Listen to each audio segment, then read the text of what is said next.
Hello friends, मैं आपकी प्यारी आरजे फैनम। स्वागत है आपका मेरी कहानी मोहब्बत विद डेविल के चैप्टर 2 में। चैप्टर 2, ऋतिक और माहिरा फरार।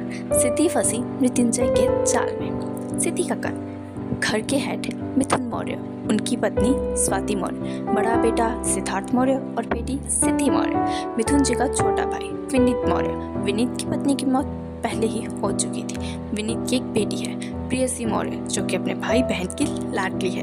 प्रेयसी विनीत के साथ बेंगलोर में रहती है। मिथुन का केटरिंग का बिजनेस है। आज राठौर हाउस में बहुत से केटरर्स को बुलाया गया था केटरिंग के लिए। मिथुन की हेल्प के लिए सिद्धि भी वहाँ गई थी। सिद्धि कुछ दिन पहले ही राठौर पैलेस आई थी ताकि शादी का मेन्यू डिसाइड कर सके। जब सिद्धि देखती है कि माहिरा की शादी ऋतिक सांगवान से हो रही है तो उसके होश उड़ जाते हैं, क्योंकि वो बहुत अच्छे से जानती थी कि ऋतिक उसकी दोस्त पायल को डेट कर रहा है और पायल ने उसे बताया था कि वह और ऋतिक जल्द ही शादी करने वाले हैं। लेकिन ऋतिक को माहिरा के साथ एक सिद्धि समझ जाती है कि ऋतिक पायल को धोखा दे रहा है। ऋतिक भी सिद्धि को जानता था और ऋतिक समझ चुका था कि सिद्धि ने उसे पहचान लिया है, मगर ऋतिक अब डर चुका था कि कहीं सिद्धि सबके सामने सच न बोल दे। इसीलिए ऋतिक सिद्धि को साइड में ले जाता है और उससे बात करने की कोशिश करता है, मगर तभी मृत्युंजय उन्हें देख लेता है, पर उनकी पूरी बात तो नहीं सुन पाता, मगर उसे इतना ही सुनाई देता है कि ये तुम ठीक नहीं कर रहे ऋतिक। तुमने शादी का वादा किया था और अब तुम ऐसे धोखा दे रहे हो, और किसी और लड़की के साथ शादी कैसे कर सकते हो तुम ऋतिक कहते हैं वो सब कुछ जस्ट पास था सिद्धि, भूल जाओ वो सब। तभी मृत्युंजय को कॉल आ जाती है और वो कॉल पर बिजी हो जाता है। ऋतिक आगे कहते हैं, सिद्धि मेरी और पायल की शादी कभी नहीं हो सकती, और तुम समझने की कोशिश करो यार, मैं अपने डैड के खिलाफ नहीं जा सकता। सिद्धि बोली, ऋतिक पायल तुमसे बहुत प्यार करती है, एक बार उसके बारे में सोचो तो सही, तुम ऐसे कैसे कर सकते हो पायल के साथ। ऋतिक बोला, देखो सिद्धि, मैं कुछ नहीं जानता, लेकिन मैं अपने डैड के खिलाफ कभी नहीं जाऊंगा, और रहा सवाल पायल का, उसे मैं संभाल लूंगा। तुम यहाँ जिस काम के लिए आई हो चुपचाप उसे करो और यहाँ से चली जाओ। पायल को मैं खुद समझा दूंगा, मैं खुद उससे बात करूंगा, तुम्हें हमारे मामले में बोलने की कोई ज़रूरत नहीं है। सिद्धि बोली, देखो ऋतिक, मैं पायल को सब बता दूंगी। ऋतिक, नहीं सिद्धि, मैं सब ठीक कर दूंगा, तुम पायल को कुछ नहीं बताओगी, मुझ पर यकीन करो। सिद्धि, देखो ऋतिक, मैं तुम्हें कुछ दिनों का वक्त दे रही हूँ, अगर तुमने सब कुछ सही नहीं किया तो मैं खुद पायल को सारी सच्चाई बता दूंगी। ऋतिक, ठीक है सिद्धि, मुझे मंजूर है। सिद्धि अब यही सोच रही थी कि आखिर क्या ऋतिक ने सब कुछ ठीक कर दिया होगा कि तभी उसे उसके पापा की आवाज़ लगाते हैं। सिद्धि अपने पापा की आवाज़ सुनकर उनके पास जाती है। मिथुन जी, सिद्धि ये लो बेटा, दुल्हन को खाना दे आओ। सिद्धि, ओके पापा कहकर सिद्धि माहिरा को खाना देने के लिए उसके रूम की ओर चली जाती है। वहीं मृत्युंजय का स्टडी रूम। मृत्युंजय आ चुका था। शुभ बोला, जय, एक प्रॉब्लम हो गई है, ऋतिक अभी तक आया नहीं है और शायद ऋतिक मंदिर की ओर जा रहा है किसी और लड़के से शादी करने के लिए। पहले उसने कोर्ट में उसने पहले से रजिस्ट्रेशन करवा कर रखी थी, मगर वह कोर्ट नहीं पहुंच पाया, लेकिन वो ज़रूर किसी मंदिर में गया होगा। वह तो मालूम नहीं किस मंदिर में गया है, लेकिन हमारे आदमी उसे ढूंढ रहे हैं, वह जल्दी मिल जाएगा। मृत्युंजय चुपचाप आंखें बंद किए चेयर पर सर टिका बैठा था। पूरे कमरे में बिल्कुल सन्नाटा था। इस समय कमरे में मृत्युंजय और शुभ के अलावा माहिर और अरण्य थे। माहिर, भाई शेरा खुद ऋतिक को ढूंढने गए और ऋतिक मिल ही जाएगा, आपको एक बार माहिर के पास चलना चाहिए, आप एक बार उससे मिल लीजिए।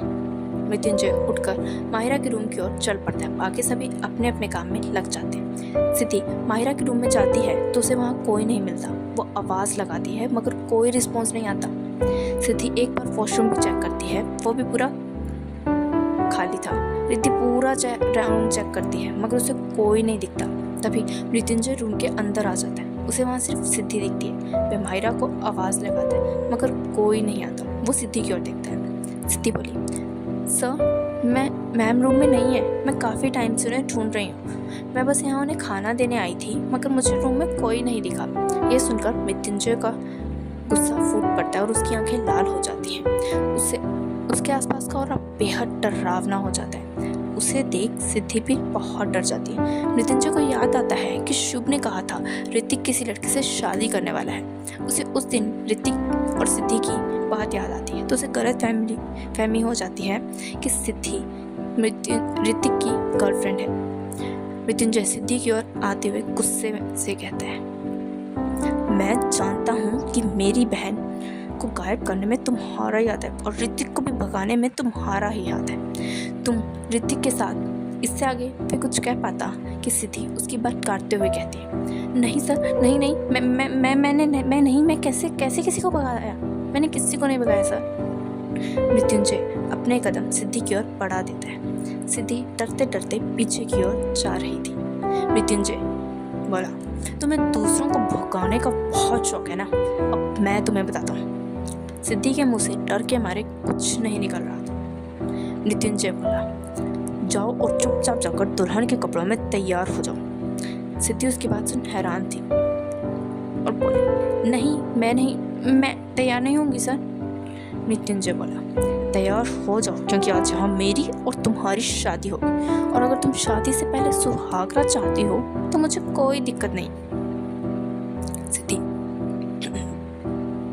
सिद्धि बोली, बिल्कुल नहीं, मैं आपके साथ सुहागरात तो क्या शादी भी नहीं करूंगी। मृत्युंजय सिद्धि को पेट पर धक्का दे देता है और उसके ऊपर लेटकर उसके होंठों को अग्रेसिवली किस करने लगता है। सिद्धि बचने की कोशिश करती है मगर मासूम सी सिद्धि फिट, हैंडसम, स्ट्रॉन्ग मृत्युंजय के आगे कैसे टिक पाती। मृत्युंजय उसे किस करते करते उसके लोअर लिप को सक कर रहा था। सिद्धि को सांस लेने में दिक्कत होने लगती है मगर मृत्यु उसे छोड़ता ही नहीं।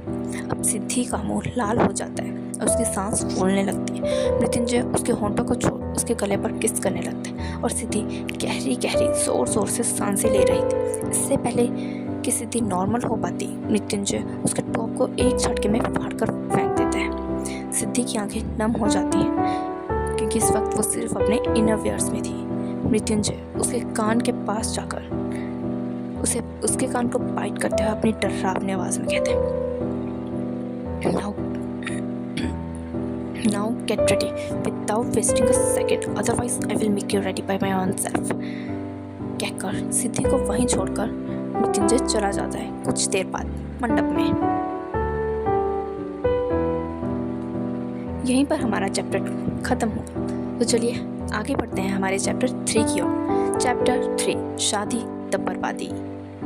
मंडप में सिद्धि और मृत्युंजय की शादी हो रही थी। बाकी सब नॉर्मल थे मगर शुभ, माहिर, अरण्य हैरान थे क्योंकि वो जानते थे कि ऋतिक भाग चुका है तो ये कौन होगा। कुछ ही देर में शादी संपन्न हो जाती है। दोनों बड़ों का आशीर्वाद लेते हैं। सभी मेहमान बाहर की ओर चले जाते हैं। तभी मिथुन जी अंदर आते हुए उन्हें देख अर्जुन जी कहते हैं, अरे मिथुन, क्या हुआ? तुम यहाँ वहाँ किसे ढूंढ रहे हो? मिथुन जी, वो मैं अपनी बेटी सिद्धि को ढूंढ रहा था, वापस घर जाना है, पता नहीं कहाँ चली गई वो। तभी मृत्युंजय कहते हैं, अब वो कभी वापस नहीं जाएगी।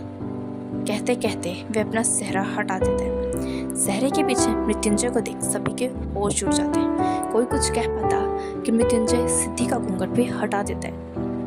घूंघट के नीचे सिद्धि का आंसुओं से भीगा हुआ चेहरा देख सभी और भी ज्यादा चौंक जाते हैं। सिद्धि मिथुन जी को देख उनकी ओर जा उनके गले लग जाती है और जोर जोर से रोने लगती है। अपनी जान से प्यारी बेटी को इस तरह देख मिथुन जी की आंखों में भी आंसू आ जाते हैं। दिनेश सांगवान गुस्से से, ये सब क्या है मृत्युंजय बेटा? मेरा बेटा कहाँ है? और माहिरा और ऋतिक की जगह तुम और ये लड़की क्या कर रहे हो? मृत्युंजय गुस्से से, आवाज नीचे। मिस्टर सांगवान, मेरे सामने अपनी आवाज ऊंची करने का सोचना भी बंद। और रही बात आपके लाडले बेटे की, तो वो शादी से भाग चुका है और इस लड़की ने ऋतिक और माहिरा को भगाया है। अर्जुन जी, व्हाट? माहिरा शादी से भाग गई? Mrityunjay, yes, and now she is my wife and I will tell her what happens when someone tries to ruin my reputation. सिद्धि सिसकते हुए, नहीं पापा, मैंने किसी को नहीं भगाया। मैं इनसे पापा, मैंने इनसे भी कहा था पर मुझ पर यकीन, इन्होंने मुझ पर यकीन नहीं किया पापा। मैं सच कह रही हूँ पापा, I swear. मिथुन जी, शांत सिद्धि बेटा शांत। मुझे मेरे बच्चे पर पूरा यकीन है। मैं जानता हूँ तुम ऐसा कुछ नहीं कर सकती। Mrityunjay, shut up and stop this drama. Arjun ji, जय सिद्धि कह रही है ना कि उसने ऐसा कुछ नहीं किया। मृत्युंजय, आई डोंट केयर कहकर वो वहाँ से जाने लगा। सिद्धि बोली, पापा प्लीज़ यहाँ से चलिए, मुझे यहाँ नहीं रहना पापा, प्लीज़ अपने घर जाना है पापा, चलिए यहाँ से। इससे पहले मृत्युंजय कुछ कह पाते कि एक डरावनी आवाज़ वहाँ गूंजती है, Don't even dare to put a step outside this house, otherwise I will kill your entire family.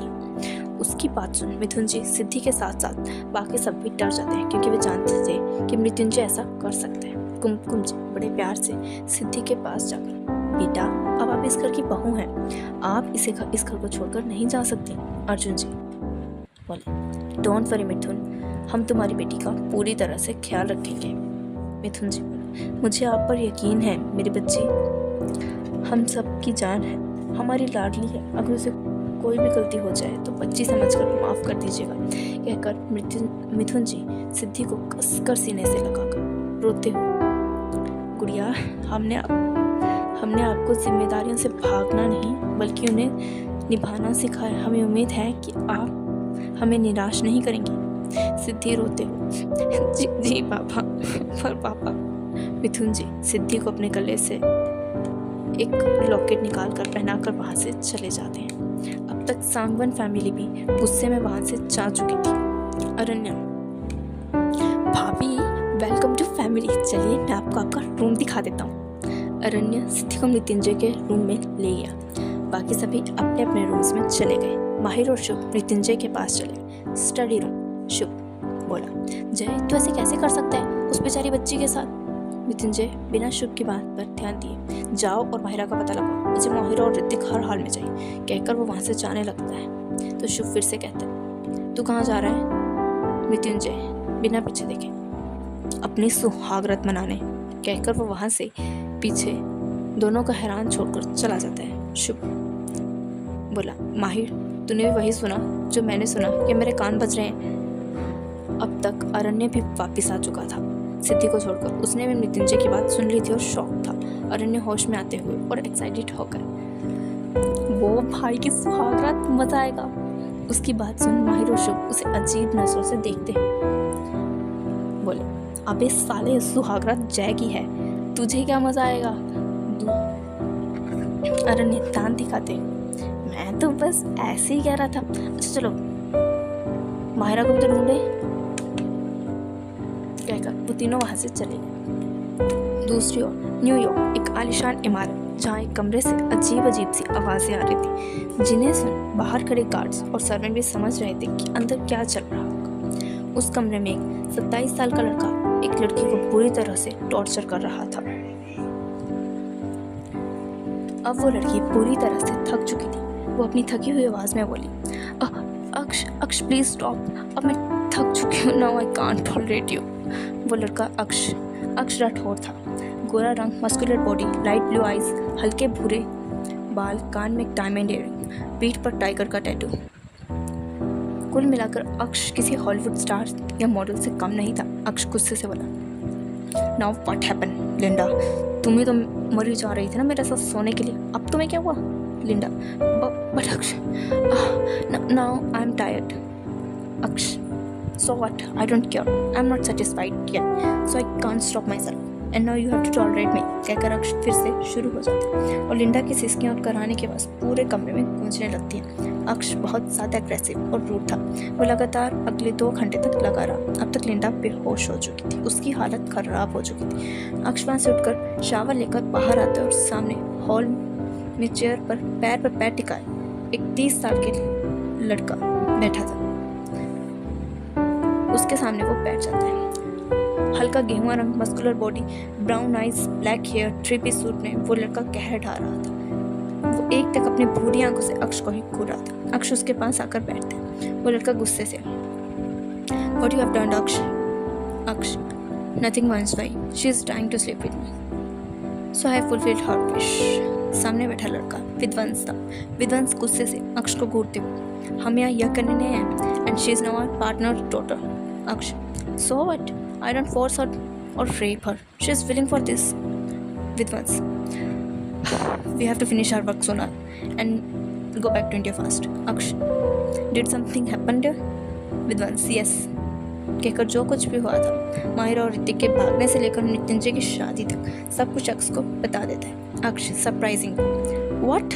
माही भाग गई और भाई ने शादी कर ली एक अनजान लड़के से। वो exciting. Vidwans, shut up and move. उसकी बात सुन अक्ष भी उसके साथ साथ चल पड़ता है। इंडिया में मृत्युंजय के रूम सिद्धि बेड पर बैठी रो रही थी कि तभी दोस्तों यही पर हमारा चैप्टर 3 खत्म हुआ। मिलते हैं अगले चैप्टर्स के साथ अगले एपिसोड।